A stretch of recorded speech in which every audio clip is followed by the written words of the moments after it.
কি হয়েছে বাবা? আমাদের ঘর ছোট, পাশের বাড়ির মতো বড় হলে ভালো হতো। আমাদের ঘর ছোট হলেও আমরা তো একসাথে থাকি। যেখানে ভালোবাসা থাকে সেই ঘরই বড়। উনি তো খুব গরিব, তবুও হাসছেন কেন? কারণ তিনি যা পেয়েছেন তাতেই খুশি।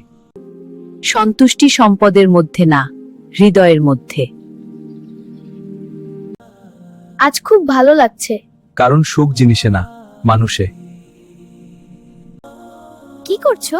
কিছু খেলনা গরিব বাচ্চাদের দেব।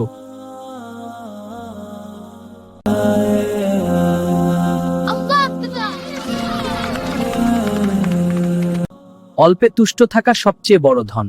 যে আল্লাহর দেওয়াতে খুশি থাকে তার অন্তর ভরে যায়। সাবস্ক্রাইব করে আমাদের সাথে থাকুন। হ্যাঁ, সাবস্ক্রাইব করে দাও।